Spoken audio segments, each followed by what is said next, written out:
Olá, seja bem-vindo às Segundas da Palavra da Igreja Presbiteriana das Américas. Nesse encontro, nós vamos estudar o epílogo do segundo livro de Samuel.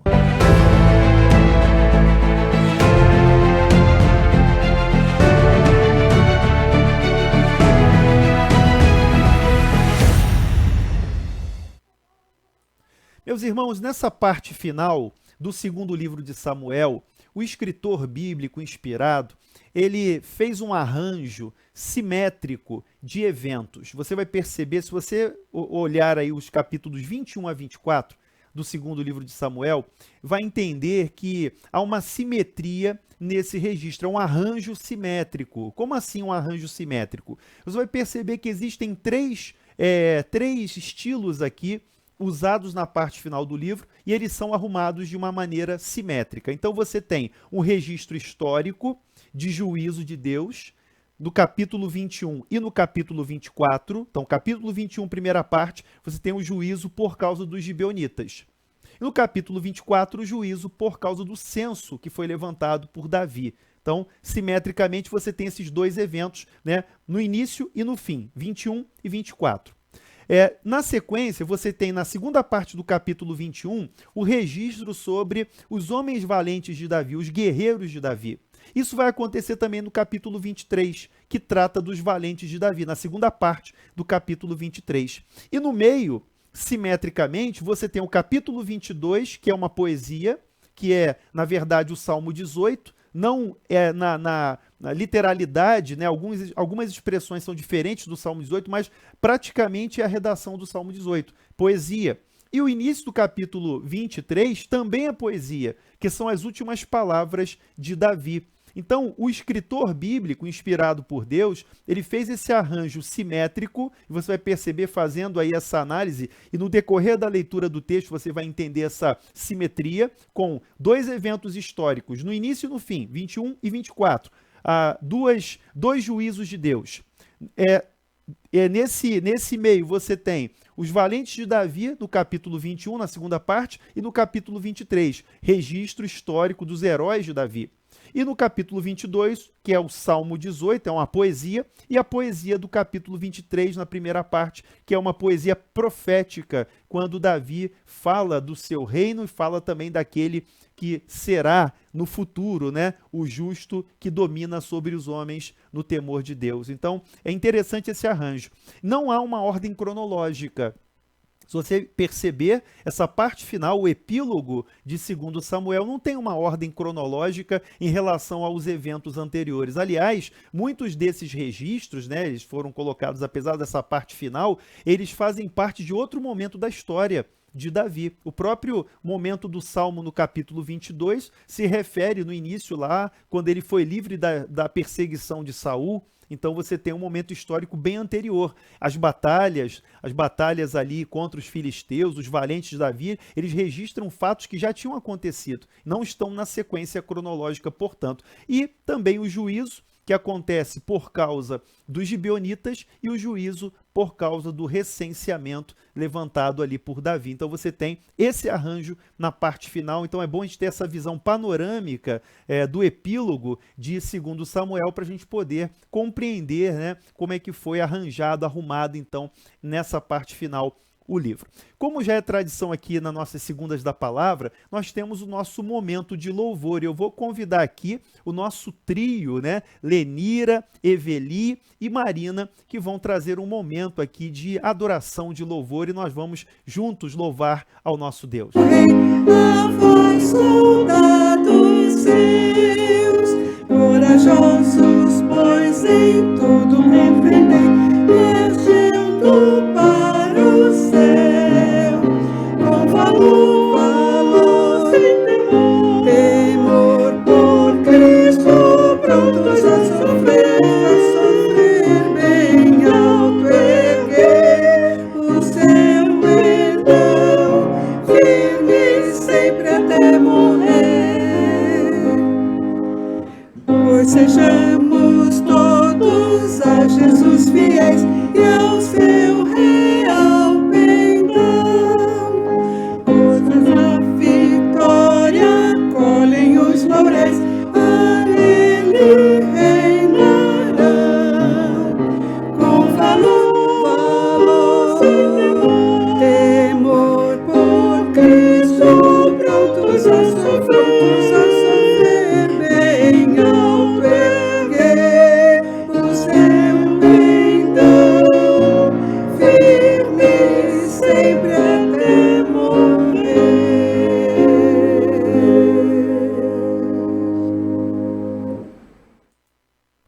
Que bênção, que maravilha, né, meus irmãos? E é esse o tempo em que nós celebramos a Deus, adoramos, exaltamos o nosso Deus, e agora nós vamos pedir ao Senhor que nos fale, que ilumine o nosso entendimento, abra a nossa mente, o nosso coração, para nós compreendermos a palavra de Deus. Olha, o pressuposto que nós temos é o seguinte: a Bíblia é a palavra de Deus. Esse é o nosso pressuposto.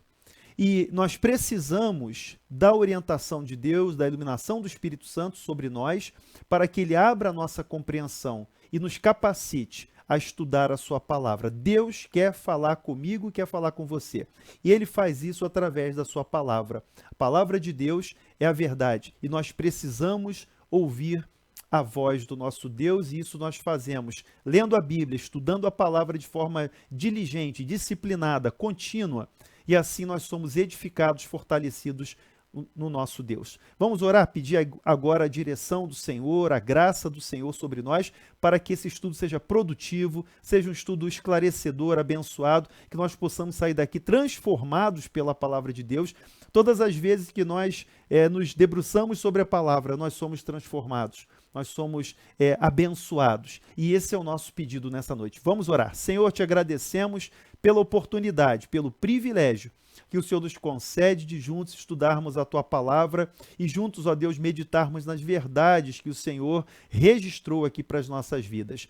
Conduz esse estudo, Senhor. Nos ajuda, Senhor. Abre o nosso entendimento, esclarece a nossa mente e nos ajuda, ó Deus, a compreender aqui melhor a Tua palavra e que haja aplicação prática nas nossas vidas a partir do texto. Nos ajuda a sermos fiéis aqui na leitura, na interpretação, de maneira que possamos compreender as verdades que o Senhor quis revelar para nós. Te agradecemos em nome de Jesus. Amém. Graças a Deus. Que bênção, né? Olha só, vamos ao capítulo 21, aqui do segundo livro de Samuel, e aí você vai encontrar aqui no capítulo 21, como a gente já fez aí um voo panorâmico inicialmente, você vai compreender aqui, nessa primeira parte do texto, o registro da vingança dos gibeonitas, né? Não que os gibeonitas se vingam, né, com as suas próprias mãos, mas que há um juízo de Deus sobre Israel e Davi consulta ao Senhor sobre isso. Então, diz aqui o capítulo 21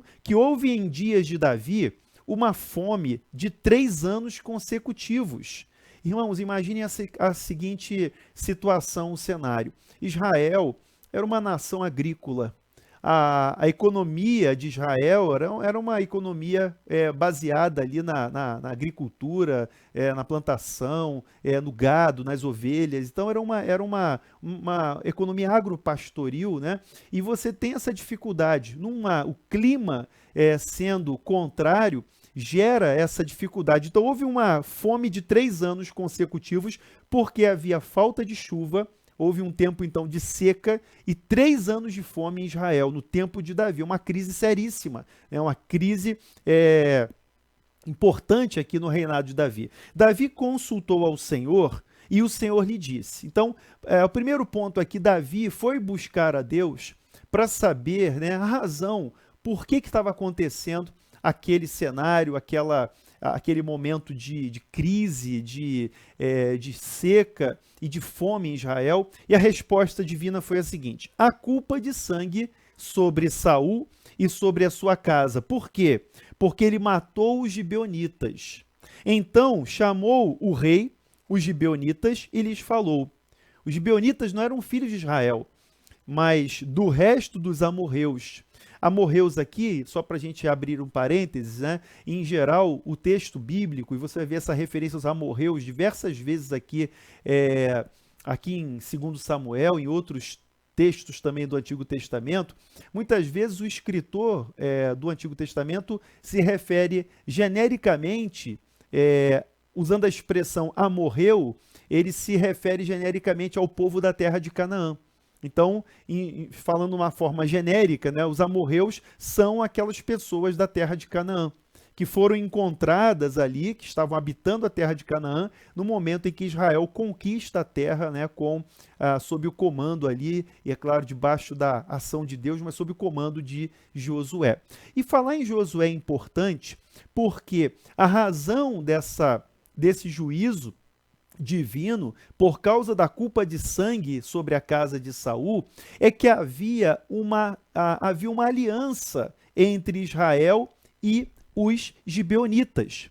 E você precisa voltar comigo lá no livro de Josué, no capítulo 9, vem comigo aí para o capítulo 9 de Josué. Você já estudou aqui nas segundas da palavra. O livro de Josué foi uma bênção, né? Foi um momento importante aí da nossa jornada pelo Antigo Testamento.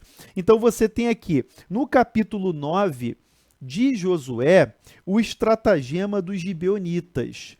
Marcelo, mas eles enganaram Josué. É verdade, eles usaram ali de um estratagema, enganaram Josué, e eles conseguiram fazer uma aliança. Então, o capítulo 9, se você depois aí no seu dever de casa, você vai ler o capítulo 9 de Josué, e você vai encontrar aqui, quando os gibeonitas, né, dentre os povos ali de Canaã, ouviram falar da fama de Josué, da fama de Israel, eles fizeram ali um estratagema que eles se vestiram com roupas, né, esfarrapadas, levaram ali um pão embolorado, para dizer que estavam viajando de muito longe.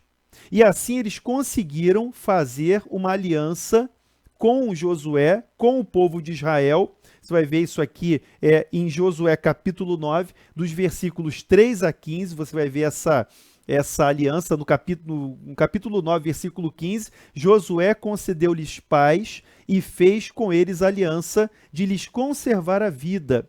E os príncipes da congregação lhe prestaram juramento. O que aconteceu nos tempos de Saul? Esse registro não está muito claro aqui no 1º e 2º Samuel. Você não vai encontrar esse registro da perseguição de Davi aos gibeonitas, mas o registro aparece aqui no final de 2º Samuel. Então não há um registro, você não vai encontrar nas outras partes aí anteriores do relato de 1º e 2º Samuel essa perseguição, mas está aqui nessa parte final o esclarecimento. Então os gibeonitas disseram o seguinte, veja, os filhos de Israel lhes tinham jurado poupá-los, porém Saul procurou destruí-los no seu zelo pelos filhos de Israel e de Judá. Então, nem como mão de obra, como trabalhadores, Saul aceitava os gibeonitas. Perguntou Davi aos gibeonitas aqui no versículo 3. Então, olha, dever de casa. Leia Josué capítulo 9 para recordar. Esse tema já foi estudado aqui nas segundas da palavra, então a gente não vai precisar repetir. Se você tiver dúvida, volta lá nas aulas anteriores, procura aí na lista de transmissão aí do nosso canal no YouTube, da Igreja das Américas, procura lá segundas da palavra e vai na parte de Josué, você vai encontrar esse estudo do capítulo 9. Mas, veja só, pode ser que alguém pense assim, Marcelo, mas eles enganaram Josué, eles foram maliciosos, eles foram falsos. Mas, irmãos, foi feita uma aliança. O ponto principal dessa passagem é a aliança que foi firmada por Josué com os gibeonitas. Então, a aliança de Israel com os gibeonitas, foi no sentido de poupar a sua vida. E Saul, desconsiderando essa aliança que tinha sido feita, mesmo que de uma forma, diria que, mesmo de uma maneira, eles fizeram essa armação, eles fizeram essa fraude para obter a aliança, mas eles tiveram a palavra. Então, o ponto central desse texto é que quando há uma aliança, quando há uma palavra empenhada, essa palavra tem que ser cumprida. E olha que importante, né? Olha que importante. Deus honrou a aliança feita por Josué.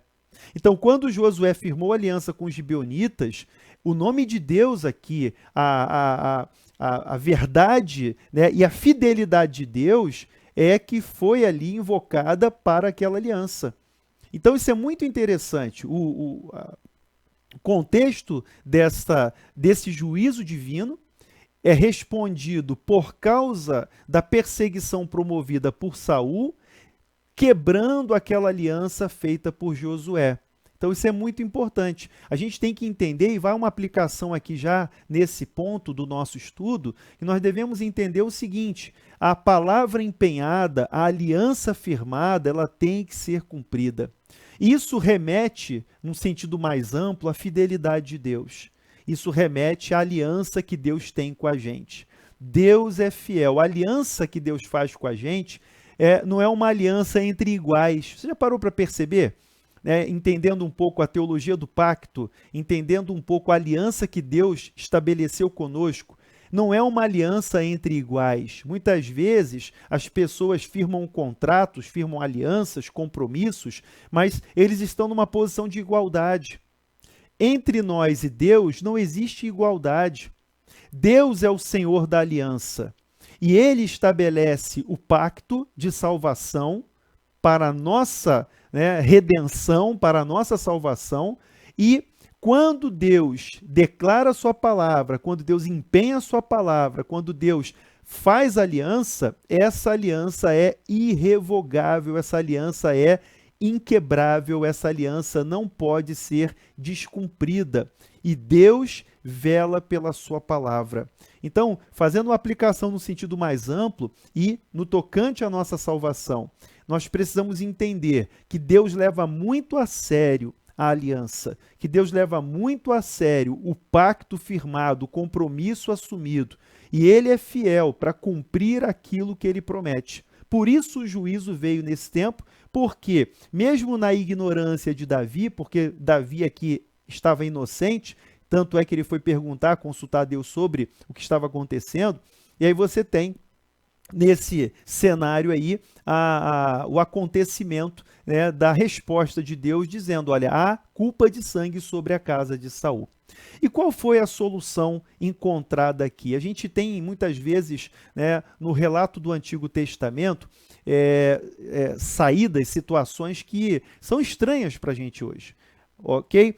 Você está falando aqui de uma cultura oriental, você está falando aqui de uma cultura, de algo que aconteceu há mais de 3.000 anos atrás.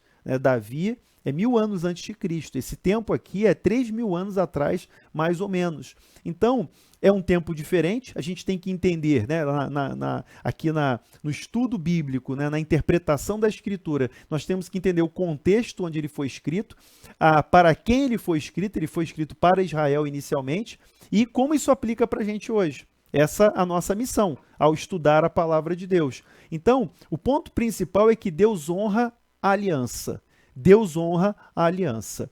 E a resposta aqui dos gibeonitas, lá no versículo 4, no versículo 3 ainda, Davi pergunta, que quereis que eu vos faça? E que resgate vos darei para que abençoeis a herança do Senhor. Então veja, por causa dessa culpa de sangue, houve naquele momento a seca, houve naquele momento uma fome de 3 anos sobre Israel. Davi consegue identificar o problema ao perguntar a Deus, e Davi pergunta aos ofendidos, os gibeonitas, que tinham sido perseguidos durante o reinado de Saul. O que nós precisamos fazer? O que eu tenho que dar para vocês, para que vocês nos abençoem? Então a resposta deles no versículo 4 é, nós não queremos prata nem ouro. Nós temos aqui uma questão com Saul e com a sua casa. Então não é por prata nem ouro que temos questão com Saul e com sua casa. Nem tampouco pretendemos matar pessoa alguma de Israel. Disse Davi, que é, pois, que quereis que vos faça? Responderam, quanto ao homem que nos destruiu e procurou que fôssemos assolados, sem que pudéssemos subsistir em limite algum em Israel. Então, houve uma perseguição ferrenha, essa atitude de Saul foi uma atitude, mais uma vez, repito, que quebrou a aliança que havia sido firmada, desrespeitou a aliança, e ele queria exterminar os gibeonitas. Então, versículo 6, se de seus filhos se nos deem 7 homens, para que os enforquemos ao Senhor, em Gibeá de Saul. O eleito do Senhor disse o rei, eu os darei. Então eles pediram 7 homens da descendência de Saul, para que fossem enforcados. e assim que fosse, então, houvesse essa vingança. Então, 7 homens descendentes de Saul seriam enforcados para que houvesse essa compensação, essa vingança dos gibeonitas. E Davi respondeu: eu os darei. Versículo 7, porém o rei poupou a Mefibosete, filho de Jonatas, e aqui você vê também mais uma vez a aliança, filho de Saul, por causa do juramento ao Senhor, que entre eles houvera, entre Davi e Jonatas, filho de Saul. Então perceba, mais uma vez, veja como é que o ponto central desse texto aqui é a questão da aliança, é a questão do juramento, é a questão do compromisso.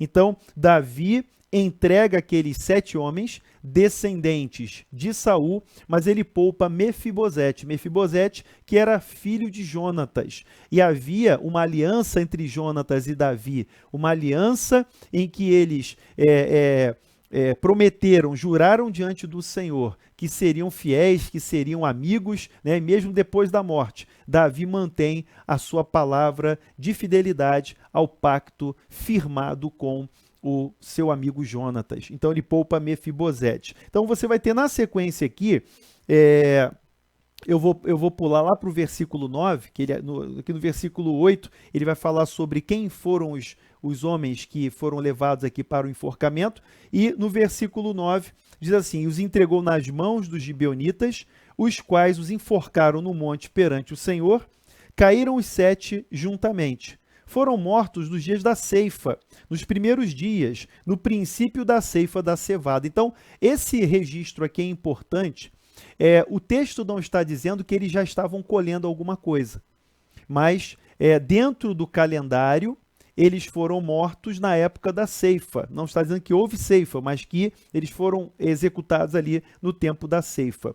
Tá? E aí, a Rispa, que é a filha de Aiá, tomou um pano de saco e o estendeu para si sobre uma penha, desde o princípio da ceifa até que sobre eles caiu água do céu. Então, olha que detalhe importante aqui, né? Essa Rispa era mãe de alguns desses homens que foram executados. Aqui você vai ver no versículo 8, né? Rispa, filha de Aiá, que tinha tido de Saul, né, a saber, a Armoni e a Mefibosete, como também os 5 filhos de Merabe que foram colocados ali para essa execução. Então veja só, desde o princípio da ceifa até que sobre eles caiu água do céu. Então a Rispa, essa postura de Rispa, ela tem um significado importante. Primeiro porque ela vai em luto, que ela coloca aqui pano de saco, ela vai em luto velar pelos corpos daqueles homens ali que tinham sido enforcados, seus filhos. Tá?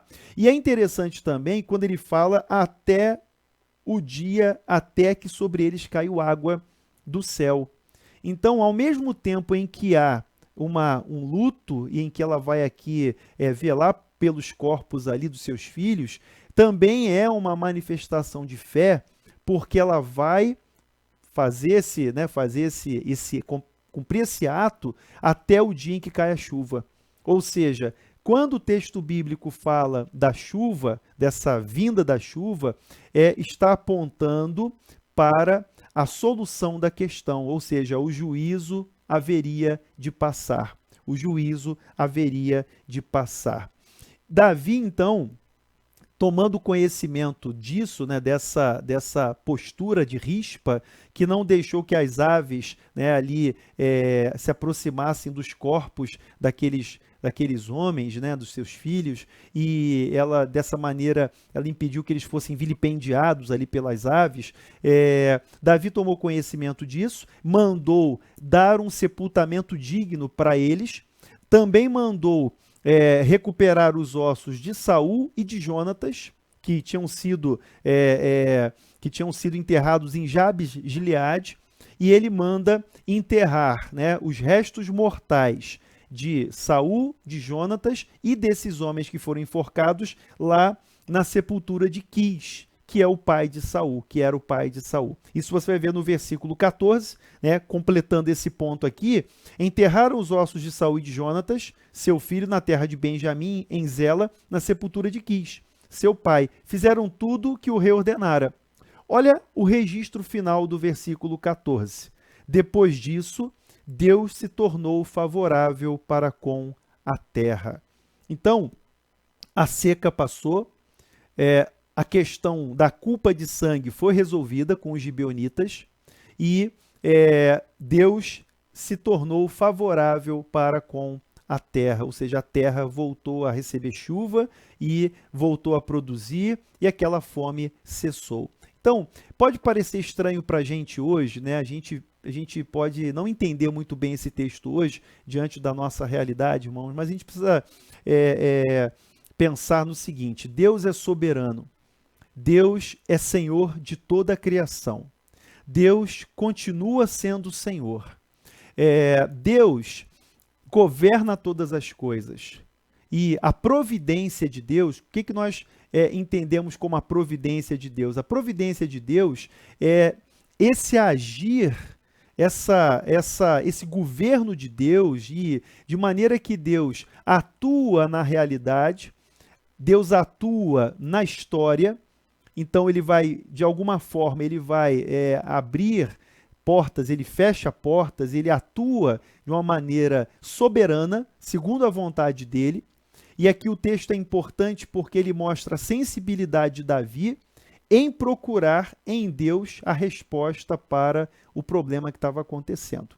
Tudo bem? Então você vai entender que Deus se tornou favorável para com a terra depois dessa questão ter sido resolvida. Então, com os gibeonitas sendo vingados por causa do descumprimento do pacto, por causa da violação daquela aliança feita lá com Josué, Davi também, nesse momento, ele se mostra, né, sensível à dor da casa de Saul e dá um sepultamento digno para aqueles homens e também faz esse traslado dos restos mortais de Saul e de Jonatas lá para sua terra, para a sepultura do pai de Saul, que era Quis. Ok? Ali ele vai ser sepultado na sepultura de seu pai.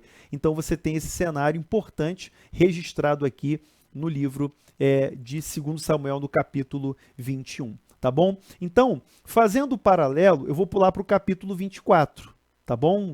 Não quero tumultuar aqui o estudo, mas eu vou pular para o capítulo 24, que é o paralelo em relação ao texto aqui, que nós comentamos lá no início, né? Você tem a simetria aqui desse texto, e no capítulo 24 você tem um outro juízo de Deus. Então, como não é uma questão cronológica, são fatos registrados, e o arranjo simétrico, como nós vimos na introdução, ele mostra isso. Então, é interessante aqui o texto, porque lá no capítulo 24 você tem o levantamento do censo. Então, tornou a ira do Senhor a acender-se contra os israelitas, e ele incitou a Davi contra eles, dizendo: vai, levanta o censo de Israel e de Judá.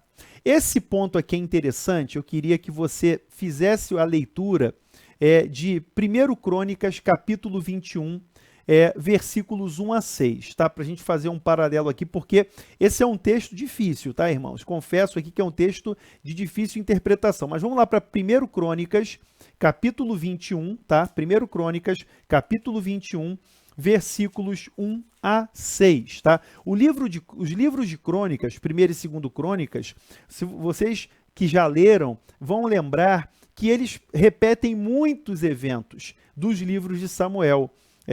E a gente vai chegar oportunamente nesse ponto, vai entender por que isso aconteceu. Mas lá em 1 Crônicas, capítulo 21, você vai ver uma abordagem um pouquinho diferente. Olha só. Então Satanás, olha o que está escrito aí. Lá em Samuel, Deus incitou, né? Deus, né, a ira de Deus estava contra Israel, alguma razão havia, algum pecado havia no meio do povo. Então, Deus estava contra Israel, né? Havia algum intento de juízo divino sobre Israel. E aí houve a incitação de Davi a levantar o censo. Mas olha só, capítulo 21 de 1 Crônicas. Então Satanás se levantou contra Israel e incitou Davi a levantar o censo de Israel. E aí, como resolver essa questão? Como resolver essa diferença aqui do texto? Eu queria ler aqui um comentário que eu separei para a gente. Deixa eu abrir aqui. eu separei um comentário aqui para a gente poder fazer a leitura. Deixa eu abrir aqui no celular, tá? Esse comentário é do comentário bíblico NVI, que é publicado, né, pela editora Vida Nova. O organizador é o F.F. Bruce, tá? Um excelente comentário. Ele diz assim, olha, para os autores do Antigo Testamento, tá, comentando aqui esse texto, para os autores do Antigo Testamento, os homens eram sujeitos à vontade permissiva de Deus, mesmo quando estavam em rebelião contra a soberania dele. Para nós, é difícil esse ponto de vista, como parece ter sido para o cronista. Porque o cronista, 1 Crônicas capítulo 21, ele vai dizer, Satanás levantou-se contra Israel e levou Davi a fazer um recenseamento. Então, olha que interessante, né?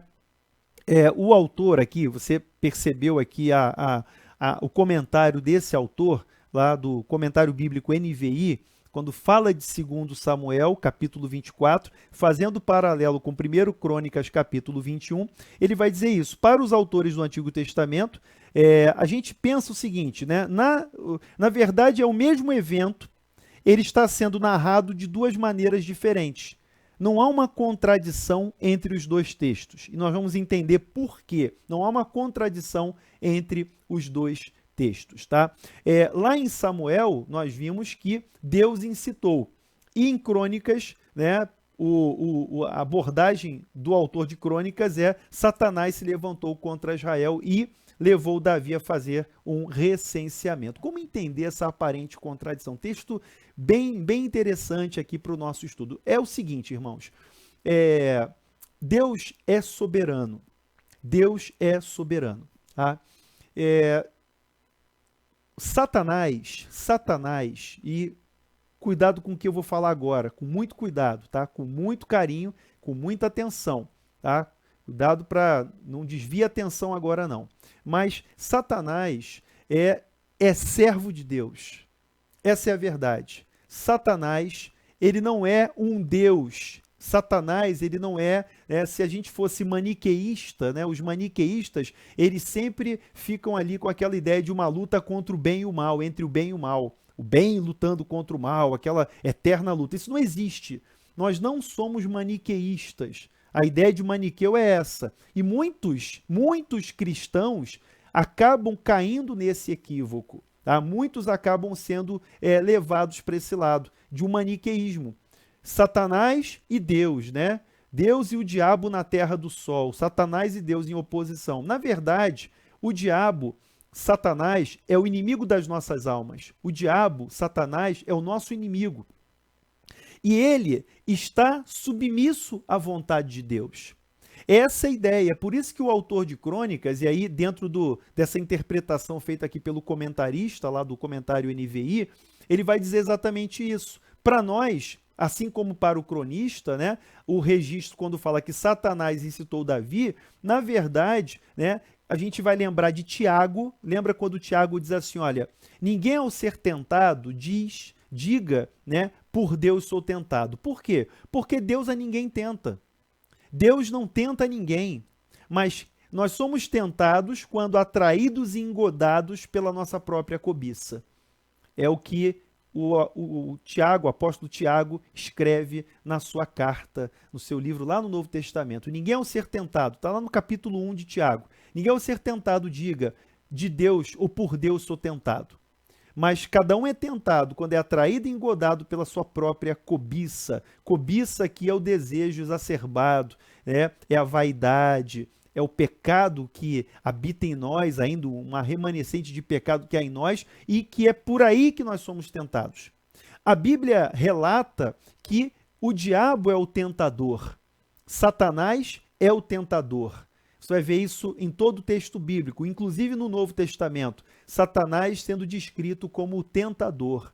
Então, nós somos tentados por meio da nossa própria cobiça, e Satanás é um agente da tentação.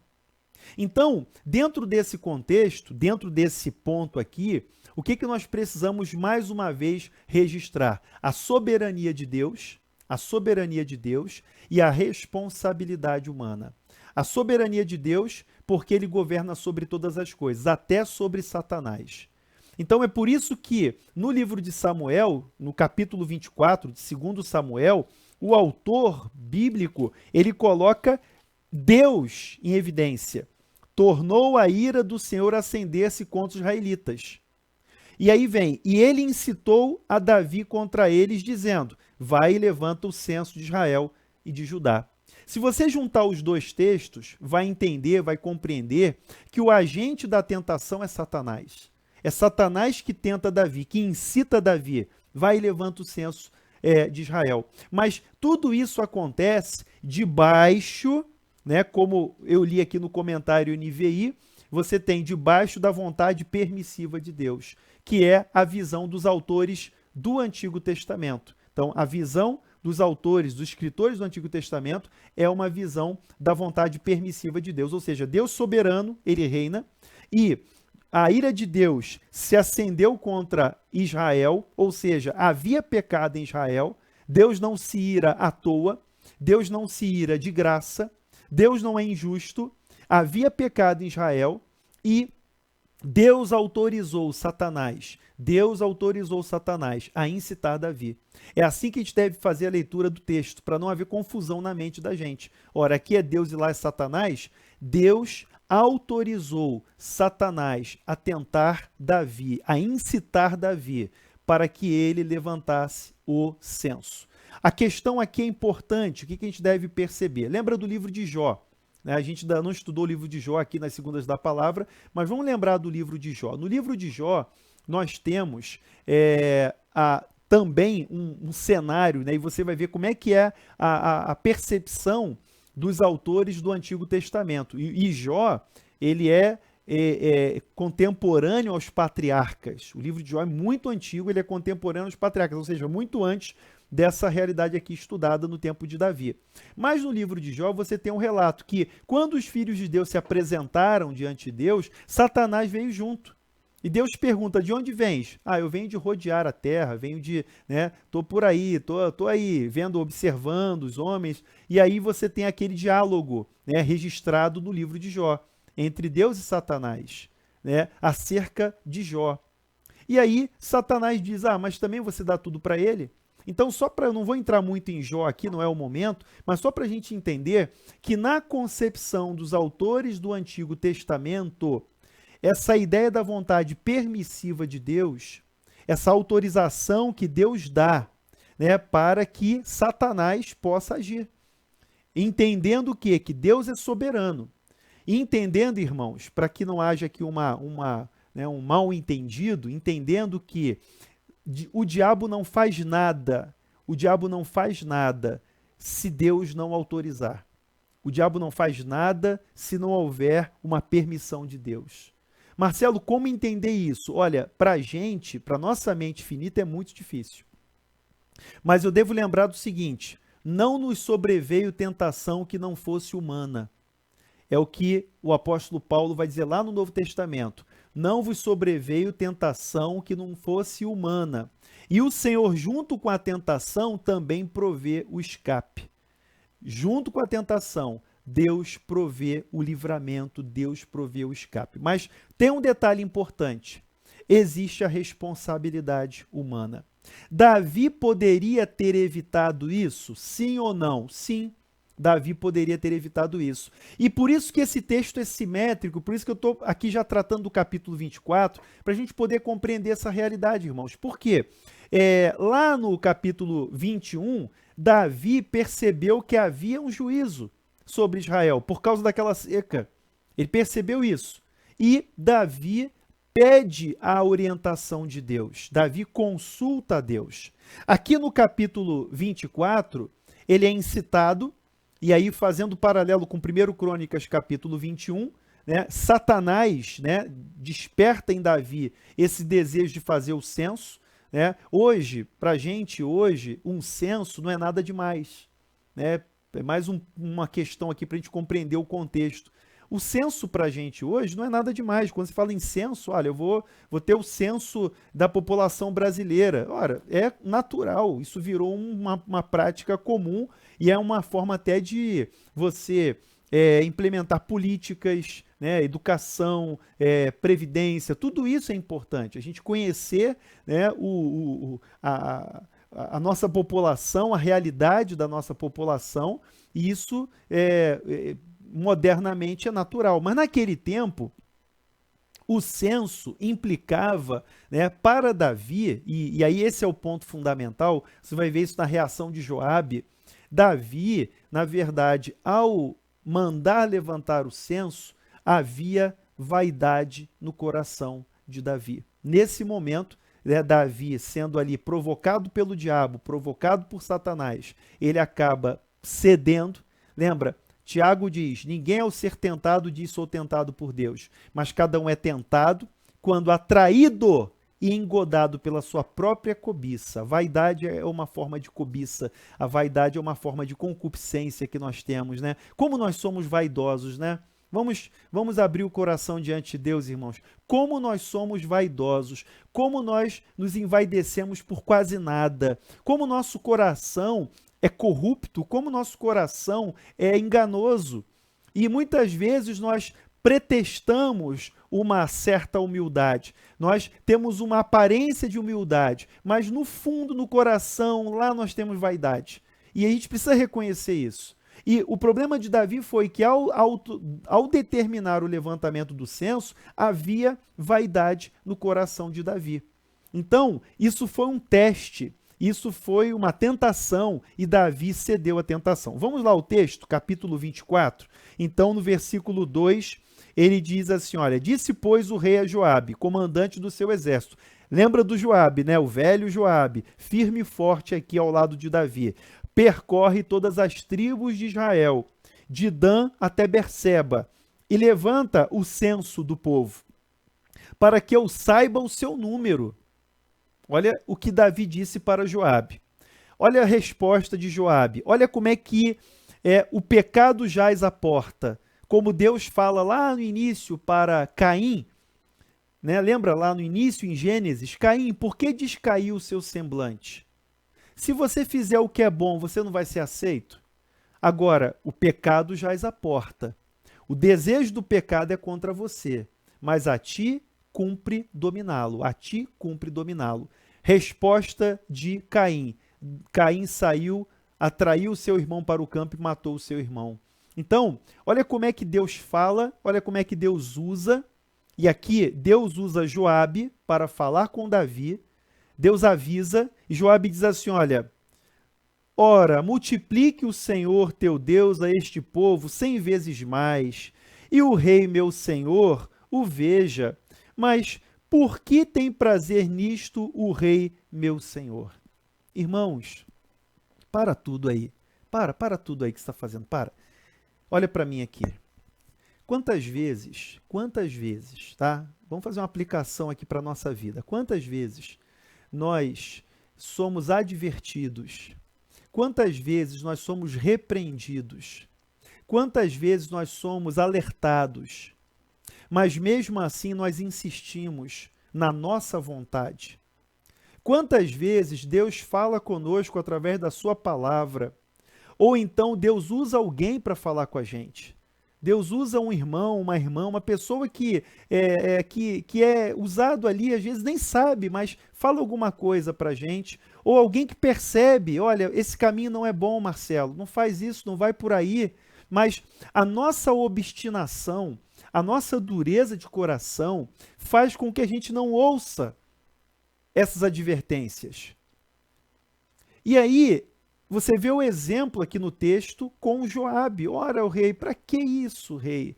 Ele foi, né? Joabe já foi duro com Davi em outros momentos, né? Você já viu isso aqui no estudo de 2 Samuel. Já houve um momento em que Joabe foi duríssimo com Davi, quando ele chorava por Absalão. Mas aqui Joabe disse, olha, para com isso, rei. Olha, que Deus multiplique 100 vezes o povo. Mas para que o rei precisa saber disso? Então, muitas vezes, irmãos, Deus nos alerta, Deus nos repreende, Deus nos exorta, Deus fala com a gente, mas a nossa obstinação de coração nos leva a transgredir, nos leva a pecar. E foi exatamente o que aconteceu. Versículo 4 diz que, porém, a palavra do rei prevaleceu contra Joabe. Porém, a palavra do rei prevaleceu contra Joabe e contra os chefes do exército. Olha aí. Então, a palavra de Joabe não era só dele, era a palavra de um conselho. Provérbios diz que na multidão de conselheiros há sabedoria. O livro de Provérbios faz essa lembrança. Na multidão de conselheiros há sabedoria. Então, no momento em que Davi decidiu por conta própria, de forma unilateral, obstinado, não ouviu seus conselheiros, não ouviu essa palavra. Para que isso, rei? E ele determinou que fosse feito o censo. Veio juízo sobre Israel. E olha o que acontece na sequência do texto, né? A palavra do rei prevaleceu e eles foram, né, fazer o censo. Então, dos versículos 4, nós temos até o versículo 9, tá? O versículo 4 até o versículo 9, o levantamento do censo. Versículo 9 diz: Deu Joabe ao rei o recenseamento do povo.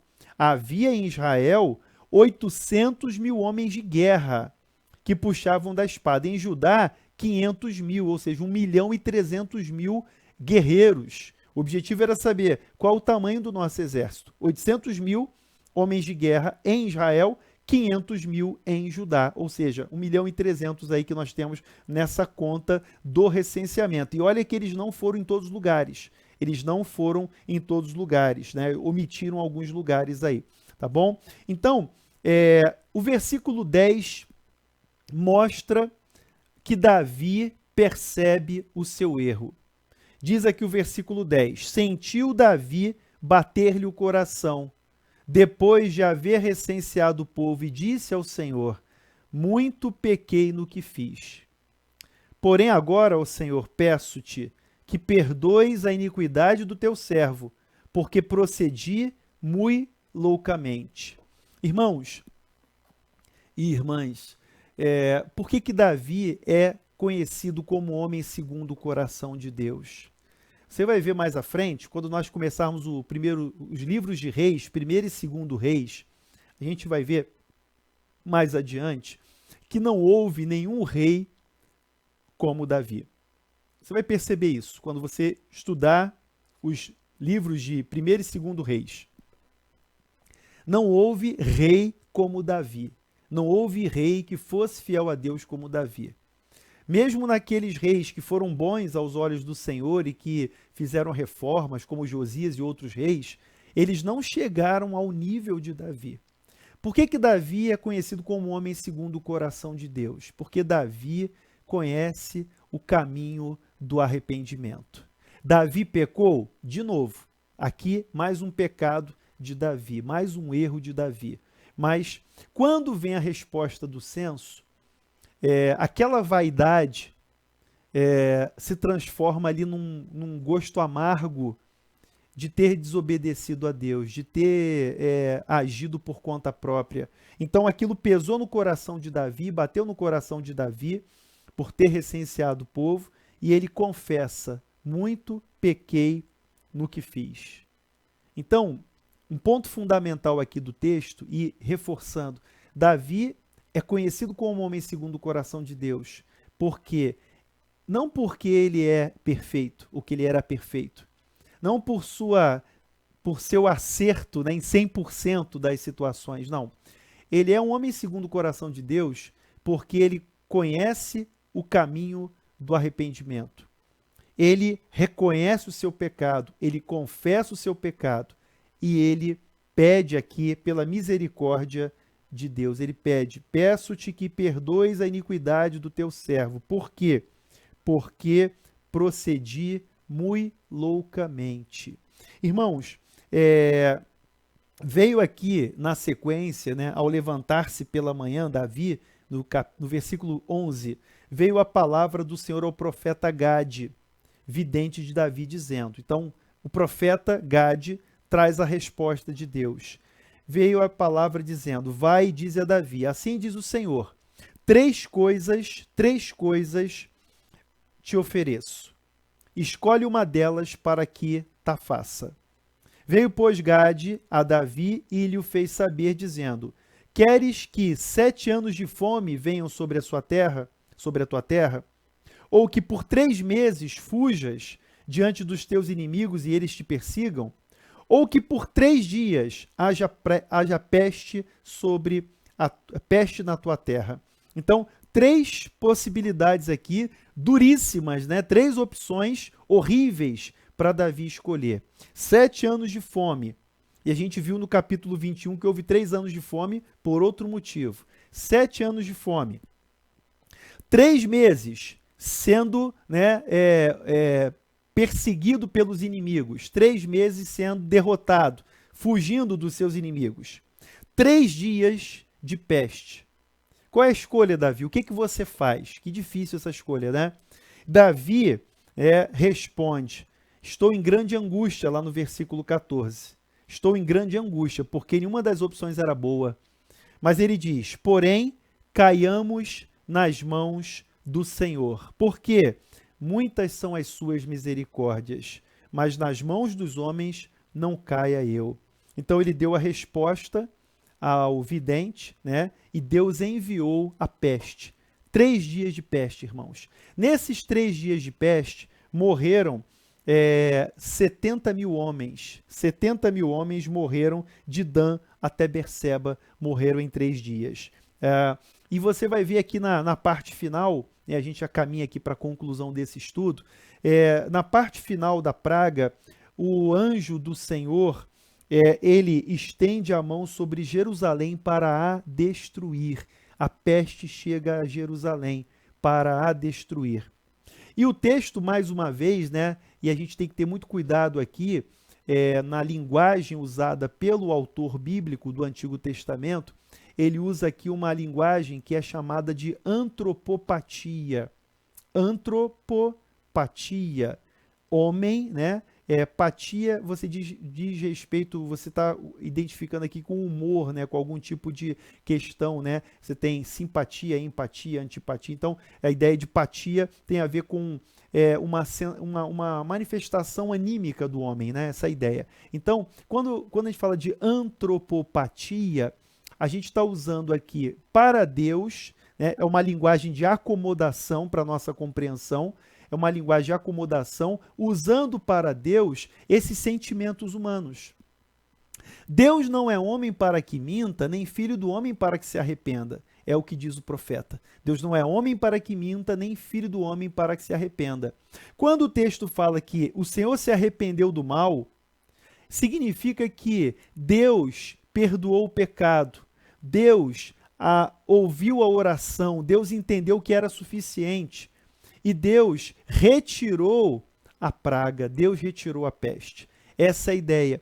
Deus não quis mais prosseguir com aquele juízo, ou seja, Deus fez cessar o seu juízo. Então, quando ele coloca arrependeu-se o Senhor do mal, significa que Deus fez cessar a praga. É uma linguagem usada, um tipo de acomodação da linguagem para a gente compreender. Porque Deus não tem, Deus não é humano para se arrepender, e Deus, na sua sabedoria, nos seus decretos, em toda a sua ação, Deus age de forma soberana e com propósito, de maneira que Deus não fica fazendo e se arrependendo das coisas, porque ele não erra, isso também é um ponto importante. Mas a linguagem é para a gente entender. Essa abordagem, uma linguagem antropopática, para a gente poder compreender esse momento em que Deus diz assim, olha, chega de praga. Então, disse ao anjo que fazia destruição entre o povo, basta, retira a mão. O anjo estava junto da eira de Araúna, o Jebuseu. Vendo Davi ao anjo que feria o povo, veja, Davi viu o anjo, ele conseguiu ver o anjo. Falou ao Senhor e disse, eu é que pequei, eu é que procedi perversamente. Porém, essas ovelhas, que fizeram? Seja, pois, a tua mão contra mim e contra a casa de meu pai. Então, olha aqui, o coração de Davi mais uma vez, né? O homem segundo o coração de Deus. Ele mais uma vez confessa o seu pecado, ele mais uma vez reconhece a sua falta, diante de Deus e diz, olha, não foi o povo que pecou eu pequei, Senhor, que recaia sobre mim o juízo. Então, nesse momento, né, Davi, ele vai mais uma vez confessar o seu pecado e ao ver o anjo ali parado, né, naquele local, que é a Eira de Araúna, ou seja, era um terreno, né, um lugar ali onde era uma plantação, na verdade. E curiosamente, irmãos, esse local é a colina do templo hoje em Jerusalém. É o mesmo local onde hoje, né, é chamada colina do templo de Jerusalém. Porque ali, posteriormente, é nesse lugar que Salomão vai construir o templo. Exatamente nesse lugar. E esse terreno vai ser comprado por Davi.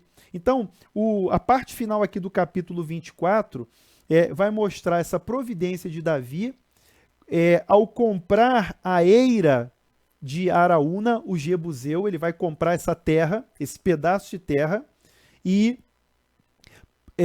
por causa da ordem aqui do profeta, do versículo 18, você vai ver, naquele mesmo dia veio Gade ter com Davi e lhe disse, sobe e levanta um altar ao Senhor na eira de Araúna, o Jebuseu. Então, o profeta fala para Davi para ele levantar um altar ali naquele lugar. E aí vai aqui na parte final, nós temos aqui o Jebuseu, Araúna, ele oferece de graça o terreno, ele diz, não, o terreno é seu, rei. E a palavra de Davi, lá no versículo 24, é muito interessante. Quando diz assim, olha, porém, o rei disse a Araúna, não, mas eu te comprarei pelo devido preço, porque não oferecerei ao Senhor meu Deus holocaustos que não me custem nada. Assim Davi comprou a eira e pelos bois pagou 50 ciclos de prata.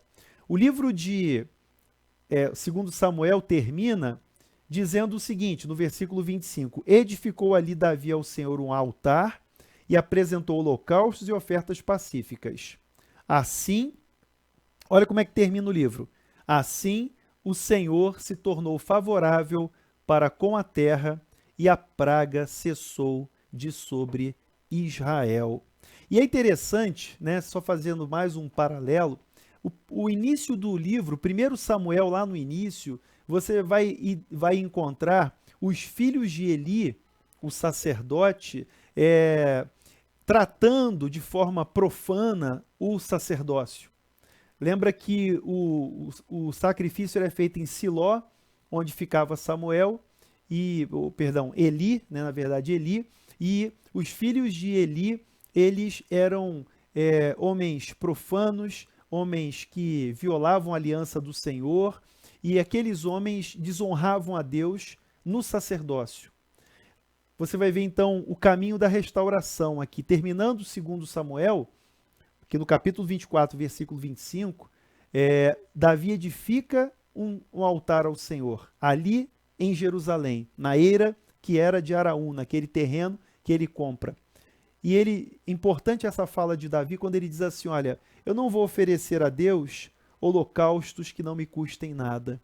Irmãos, finalizando aqui o nosso estudo, e eu só deixo aqui uma orientação que no próximo encontro eu vou falar sobre os capítulos intermediários, tá? Eu fiz a sequência da simetria, né, conforme os comentaristas reconhecem, que você vê que o texto ele tem essa relação simétrica, então eu fiz a simetria do 21 com o 24.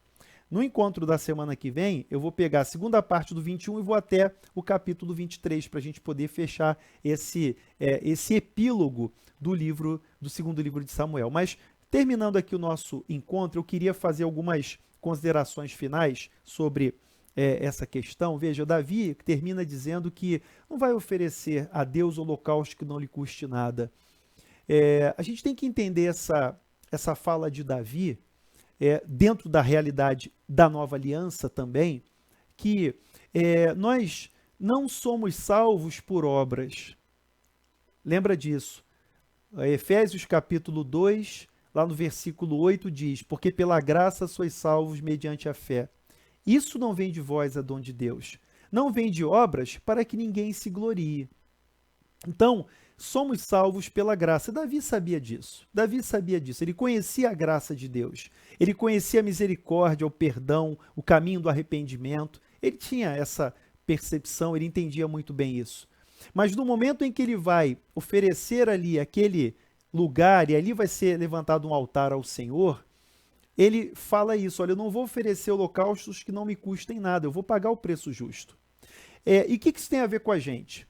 Voltando ao texto de Efésios, no capítulo 2, no versículo 10, Paulo diz assim, porque somos feitura sua, criados em Cristo Jesus para as boas obras, que ele de antemão preparou para que andássemos nelas. Eu gosto muito desse texto porque quando ele diz feitura, a expressão que Paulo usa é poemia. Eu amo esse texto, porque nós somos o poema de Deus. Poemia, essa ideia de uma obra, de uma criação, né? Nós somos feitura sua, criados em Cristo Jesus. Ou seja, nós somos criação de Deus para boas obras. E esse é o ponto, as boas obras não são para nos salvar, mas as boas obras decorrem da nossa salvação. Nós somos salvos para boas obras. E aí que você entende a fala de Davi, dentro da realidade de hoje. Quando a gente diz que a nossa vida é para o serviço de Deus, né? E nós nos esforçamos, e nós trabalhamos, e nós servimos a Deus, a igreja, nós fazemos isso para a glória de Deus, nós temos que ter em mente isso, que Jesus pagou o preço da nossa salvação, isso é verdade. E nós, em gratidão a Ele, servimos com alegria. Então, você e eu, nós fomos feitos para as boas obras, nós fomos feitos para servir ao Senhor. E Paulo explica isso de uma forma magistral. Pela graça sois salvos, mediante a fé, isso não vem de vós, é dom de Deus. A salvação não é por obras, para que ninguém se glorie. Mas nós somos a poemia de Deus, nós somos criados, nós somos a obra de Deus. Que lindo! Nós somos as obras de Deus para fazermos boas obras, que Ele preparou, boas obras, para que nós andássemos nelas. É um jogo de palavras que o apóstolo Paulo faz, lá em Efésios 2:10, para a gente entender isso. Nós somos a obra de Deus, nós somos a criação de Deus, criados para a obra, somos obra para a obra. Então, é assim que a gente entende a fala de Davi. Eu não vou oferecer a Deus algo que não me custe nada. E aqui eu não estou falando de barganha, de ofertas, não é essa a questão. A questão é, todo trabalho, irmão, todo trabalho, irmã, todo serviço, todo esforço, tudo aquilo que nós fazemos para Deus, e se é para Deus, Deus sabe, Deus conhece, Deus honra e Deus é glorificado nisso. E nós fomos feitos para isso. Se nós não fizermos isso, o que nós somos? Se nós não fizermos, não exercermos, executarmos, fizermos aquilo para o que nós fomos feitos, para que nós servimos? Essa é a pergunta. Então, nós somos a poemia de Deus, nós somos a obra de Deus para boas obras, que Ele também preparou para que nós andássemos nelas. Então, é esse, o custo, é esse o valor, e é isso que nós vamos fazer cada dia, nos esforçando cada dia para servir ao Senhor com excelência, com alegria e fazendo tudo para a glória dEle. Tá? Eu vou terminar aqui o estudo, nós já passamos da hora, e na semana que vem, aí eu vou fechar o segundo livro de Samuel, apesar de eu já ter falado do capítulo 24, mas eu vou voltar com vocês aí para fechar simetricamente, a segunda parte do 21 até o 23, falando sobre os valentes de Davi, os guerreiros de Davi, os heróis, e falando também sobre a poesia. Que poesia? O capítulo 22, que é um salmo, e o capítulo 23, que é uma poesia profética. Tá bom? Então, olha, foi uma bênção estarmos juntos aqui nessa segunda da palavra, falando sobre 2 Samuel. Vimos aí essa parte final, o epílogo, e no próximo encontro a gente vai, se Deus quiser, se Deus nos permitir, a gente volta aí para essa conclusão do livro. ok? Deus abençoe. Até o nosso próximo encontro da Segunda da Palavra. Tchau, tchau.